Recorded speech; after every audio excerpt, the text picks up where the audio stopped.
Hi everyone, my name's Emma, and this video I want to share with you my experience and sort of the timeline I went through in my application to the medical school at the University of Sydney.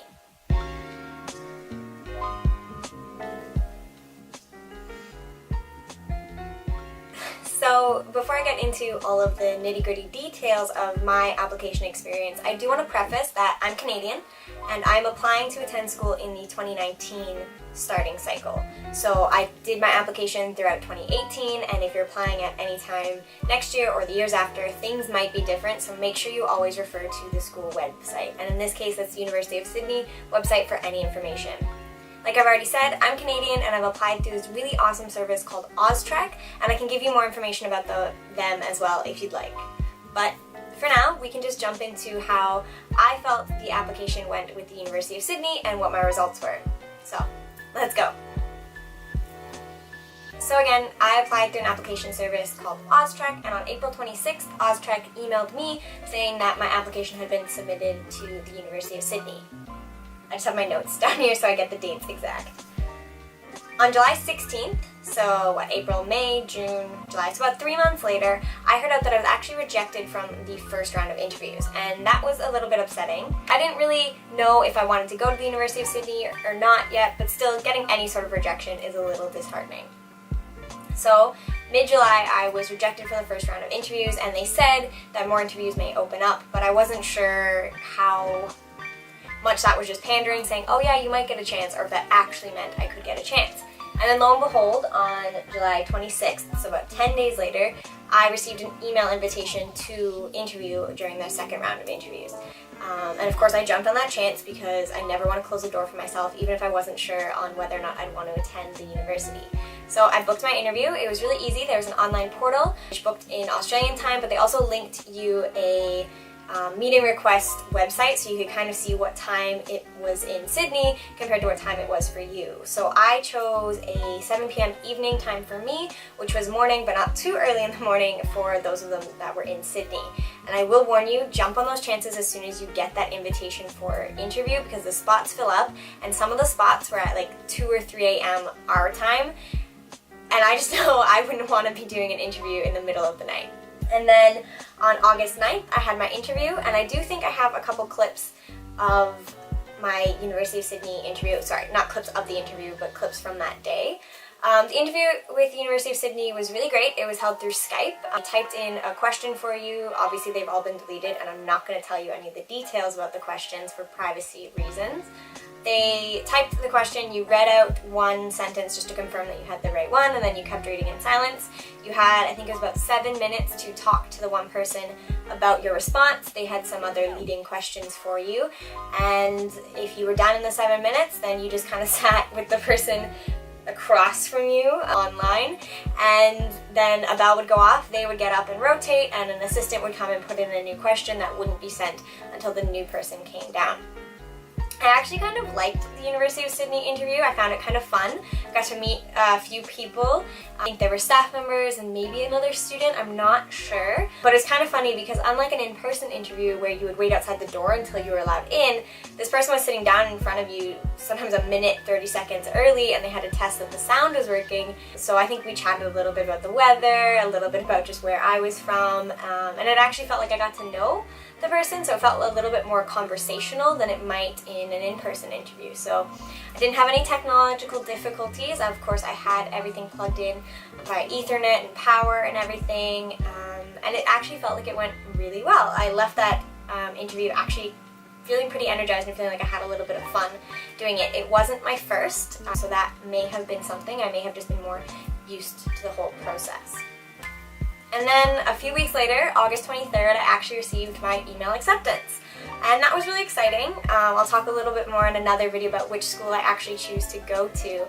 But it's really great to find out that you may not have made the original cut, but there's something about my interview that sold them on who I was, and I'm really glad that I got that second chance to interview because obviously they liked it. And University of Sydney is a great school. Everything was about, it seems, pretty, not too spaced out, like it was kind of nice. Once your application was submitted, you wait a few months, and that's pretty typical, you find out. But it was nice that you didn't have to wait long after the interview to actually find out, because as you'll see if you watch my other videos along this same sort of theme, all of the interviews were kind of happening around a similar time, so it was nice that you didn't have to wait to find out which ones you got into or not, so you can make your decision well informed at the very least.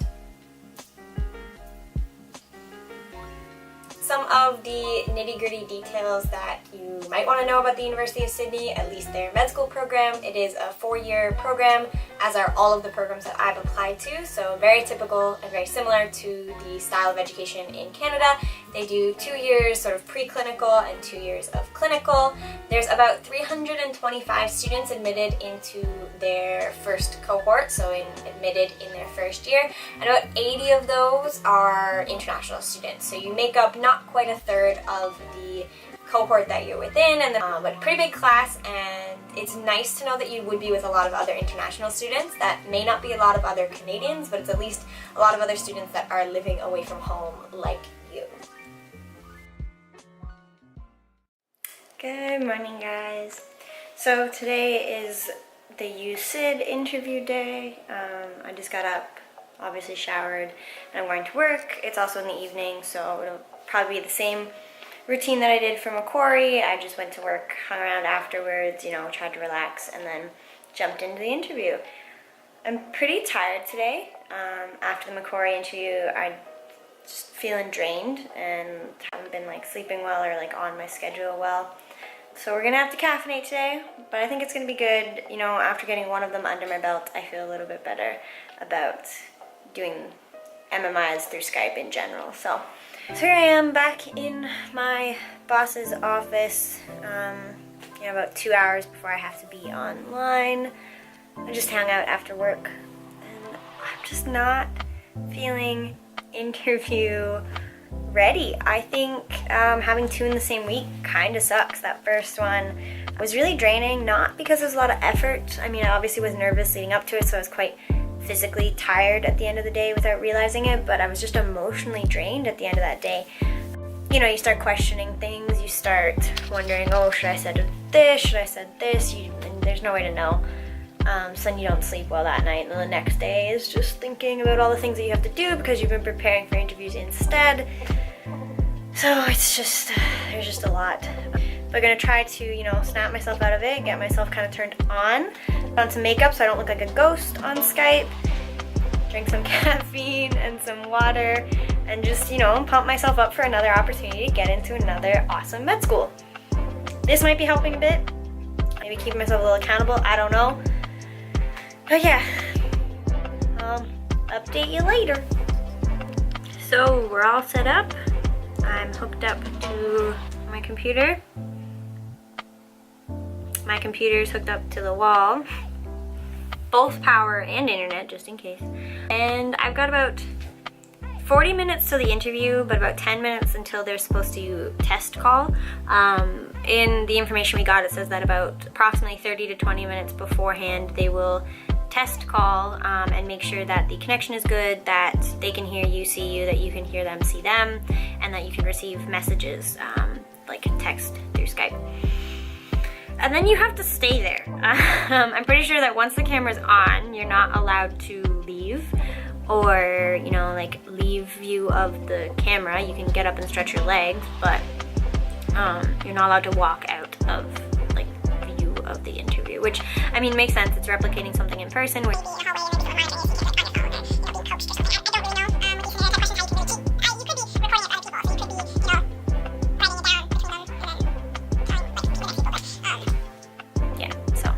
Pretty tethered. In about anywhere from 7 to 17 minutes I will be stuck and not allowed to move, and then, you know, half hour after that then I'll be talking to people and trying to prove that I deserve a spot at the University of Sydney. So talk to you afterwards. Sorry about the candy, it's my I deserved it. But I did it. Wasn't so bad. Immediate thoughts, I feel good. These guys were allowed to be a bit more, or maybe not allowed to, but they were a bit more human. So it's It gives me, that feeling that you're connecting with someone, which is really hard to do over Skype. So that feels good, and it kind of makes me feel better about what happened earlier this week, where people were very robotic and there wasn't a lot of non-verbal cues. So sorry, it's a Jolly Rancher. If you know me, you know I'm obsessed with candy. It's kind of spitting out. So in general, I'm leaving this feeling pretty good. I think I was well spoken. A couple of them I finished like a minute early. 2 of them I said like my final word as the bell went off, and so I think that's okay. I felt good because sometimes I'd start to answer their trigger question or their follow-up question while I was answering my first, and they would say, okay, you've kind of touched on this, but I'll ask the question anyways, which lets me know that I'm on the right track, and then it means that I can have an opportunity to further clarify what I'm saying, or further connect it, or bring up something else that I hadn't already brought up. So feeling pretty good, and it's time to go home for some nachos. And that was my experience with the University of Sydney. Go ahead and click that subscribe button if you want to see more videos like this. I'm going to be doing a little mini video about each of the schools that I applied to and each of the schools I interviewed with, as well as a general timeline that summarizes my experience applying to med schools in Australia. And then of course I'm going to announce which school I am going to and everything that comes along with that, packing, financing, and actually going and documenting my time there. I'm really excited to share it with you. Give it a like, comment below, and let's have a conversation. Do you want to go to the University of Sydney for med school or for anything else? And yeah, I'll see you in the next one.